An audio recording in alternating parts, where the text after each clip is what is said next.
What's up, sports fans? This is Sam or SamShady Sports once again talking USFL head coaches. This is episode 5 in my head coaching breakdown, and this week we're covering Kirby Wilson, the only first time head coach in the USFL currently. Let's get into his background and see how he fits in the USFL and if he has the necessary resume to find success as a first time head coach. If you caught my video breaking down the head coaches with CFL ties in the USFL, then you probably already caught that Kirby Wilson played 2 years in the CFL as a defensive back and kick returner. 1 year, I believe, with Winnipeg, and the other year was with Toronto, if I'm not mistaken. He joined the coaching ranks immediately following his 2 year playing career and ended up joining Pasadena Community College in California as a wide receivers coach. The next 2 years he spent with LA Southwest Community College, and he coached quarterbacks and wide receivers. In 1991, he jumped over to the defensive side of the ball, coaching linebackers for Southern Illinois. In 1992, just his second season coaching defense, he was promoted to defensive coordinator for Southern Illinois. Uh, in 1993, he made a lateral move to Wyoming and was defensive coordinator there as well for 93 and 94. It wasn't until 1995 that he found his role as a running back coach. This was his first stint coaching running backs, and this would be the thing that he was known for later in life. He would join Iowa State as his first position coaching running backs and helped lead Troy Davis, a former or a future NFL player, to back-to-back 2,000-yard seasons in college, which is amazing. Following the 1996 season, he actually joined the Patriots under Pete Carroll, who was the head coach at the time.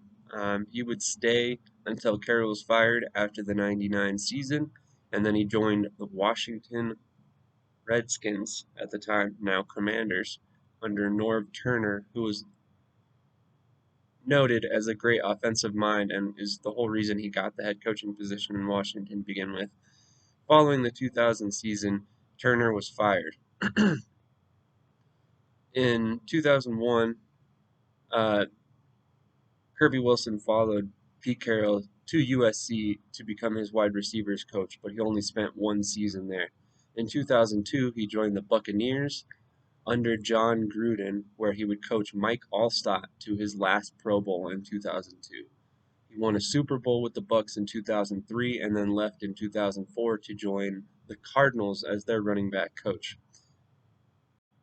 During his stint with the Cardinals, he coached a very large name as far as running backs go, and that would be Emmitt Smith. He also coached under Dennis Green, one of the most noted coaches of the early 21st century. He moved on to the Steelers in 2007 and coached Willie Parker to a Pro Bowl in '07. He won his second Super Bowl this time and first with Steelers in 2009, again with Willie Parker at the helm. He would leave the Steelers in 2013 to join Mike Zimmer's Minnesota Vikings for 2 seasons. Ultimately, there wasn't a whole lot to speak about during these two seasons. This was before Dalvin Cook was drafted, and the Vikings didn't really have very much of a strong running game prior to that. Um, Although Adrian Peterson had his flashes at times, this 2 year stint was far from his best. Jumping to Cleveland for 2 seasons under Hugh Jackson, he would live through the 1-31 stint the Browns put up in 2 years. He would ultimately follow Steve Wilks back to Arizona for the 2018 season. Wilks was the defensive coordinator in Cleveland in the 2017 season, which is where he got that connection to Kirby Wilson in the first place and would bring him with him. He only lasted 1 season in Arizona. After Wilkes was fired, he was not retained, so he went on to join John Gruden once again in the 2019 season with the Las Vegas Raiders. During this stint, he helped develop Josh Jacobs into an immediate contributor after being drafted in the first round. He would ultimately sit the 2021 season out of coaching, which, if you ask me, that was probably better than spending the season with the Raiders after everything they went through this year. Now he heads to the USFL as the head coach of the Maulers. Um, he like I mentioned before, is a first time head coach. He has zero experience with selecting players, and yet he picked a decent roster. There were a couple question marks as to why he did things the way he did. For instance, Pittsburgh did not draft a kicker or punter, if I'm not mistaken. That was one of the things that I thought was a little bit odd for their approach to the draft, but there's still a supplemental draft in about 15 days or 13 days at this point. So it remains to be seen if he tries to select a kicker and punter in those rounds. Each team still has several roster spots left to fill, including their practice roster. So it's very possible that some of the people that he's got on his team already end up being placed on the practice roster so he can free up active roster spots for specialists that he needs for games. Regardless, I am interested to see how Kirby Wilson does as a first time head coach. I'm also interested to see the offensive system he runs because despite over 20 years as a running back coach throughout his career and coaching several other offensive positions, I don't think he's ever been an offensive coordinator. And if that's the case, then he's stepping into his first job with so little experience. It's quite insane to see him even get the position. With that being said, that doesn't mean that he cannot be successful. In fact, quite the opposite. There have been many former position coaches that go on to be successful head coaches. If you're talking about the NFL, we've got guys like Andy Reid, who he was never an offensive coordinator, and he's one of the best offensive minds in the NFL. And several of his offensive coordinators have found head coaching opportunities due to his system and his reputation as an offensive mind. With that being said, Kirby Wilson has coached around some tremendous, tremendous coaches. John Gruden is one of them. I know Gruden's reputation has been sullied based on what he did off the field, but that does not change his ability to coach offensive football. He is one of the guys that has been regarded as a quarterback developer and noted talent evaluator from his 10 years in the booth. He is obviously out of football now, but with Kirby Wilson having spent so much time around him, I think he learned the finer points of being a head coach at a high level.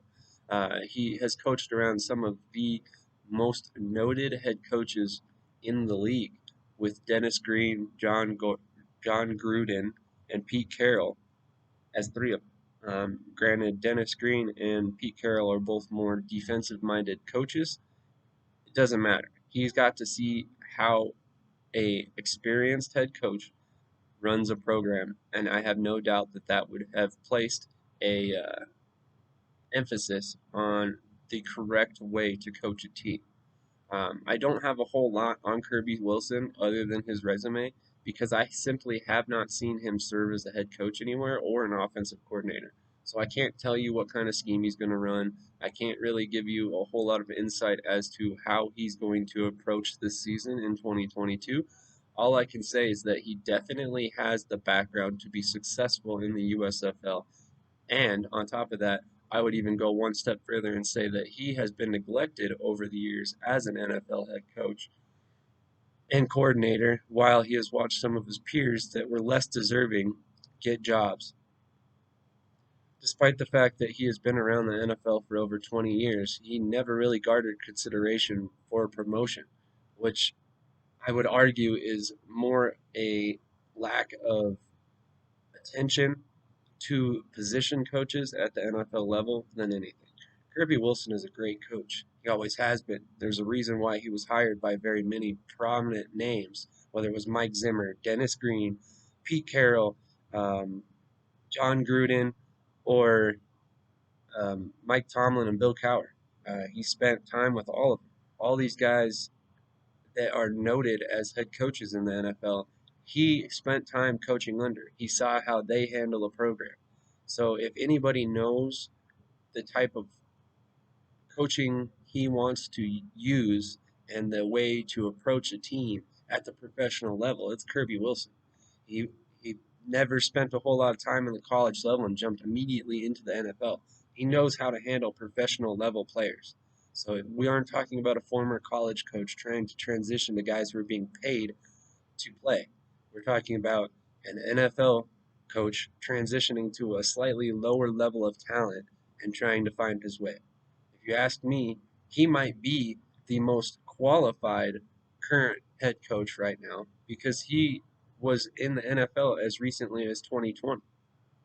It's not like Todd Haley, who was coaching a high school team when he was hired as the head coach of the Tampa Bay Bandits, or Jeff Fisher, who's been out of the game for several seasons, or Bart Andrews, who last coached with, I think, Team 9, or no, the Spring League. Several of these guys have spent time at lower levels of coaching, but Kirby Wilson is the main guy on this list who's coming straight from the NFL level to the USFL. And I am firmly excited to see what he can do at the USFL level. I'm extremely curious to see if he runs a run heavy attack or if we see a lot of passing from him. Um, there's just so many questions as to which way and which direction he can go, being a first time coach with zero experience as a coordinator. Um, I'll need to take a little bit deeper dive into his coaching staff to see if any of them maybe have a scheme that they're tied to or have run in years past. But as of right now, I really think Kirby Wilson is going to probably, um, like I said, run a run heavy attack, lean on his run game heavily because that's what he knows. I could be completely wrong on that, but with the roster that he drafted and his experience as a running back coach, I'm strongly leaning towards seeing a very potent rushing attack led by both backs, with him splitting time between the two.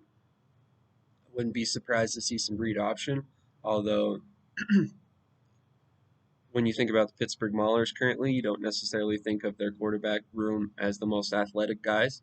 But with that being said, you don't necessarily have to be an athlete to run the read option. We've seen Nick Foles do it at the NFL level with success, high level success at that. He actually won a Super Bowl in a read option offense. Um, if that's the case, then I think Wilson can and will find success in year one. Any team that tends to lean on a strong run game and a run game in general takes pressure off their quarterback and allows him to find the underneath routes and find holes in the zone because defense is typically going to creep up and try and stop the run eventually. So this could be a way of Kirby Wilson lulling defenses into sleep before he, calls the big shot downfield and completes a big pass. It could be interesting to see exactly how he transitions, although I believe all of these coaches are suited to find success in the USFL. It's just a matter of them actually figuring out the best way to do it. That's all I've got for you today. Once again, I want to remind you guys that I've got sponsors like eBay, Sports Memorabilia, Amazon Music, and Seat Geek, where you can use my code SamShady to get $20 off of any purchase, uh, whether it be sports related or music related, whatever. Uh, on top of that, I am extremely thankful that you came and checked out my channel. Please do me a favor and check out my writing on CFL News Hub, as well as Gate City Sports Media webpage. Um, Keep tuned in the future. I have started a USFL position group breakdown for the Philadelphia Stars that will be posted here and on the Gate City Sports Media page, to give the Philadelphia fans another football team to follow. I am extremely excited for the launch of the USFL in 2022, and I think it's got real staying power, so I expect to be covering the Stars for many years to come.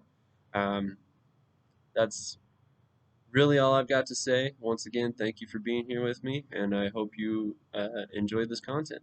If you did, drop a like, comment below what you think Kirby Wilson will do in the USFL, and subscribe and keep in the loop for the future content coming your way.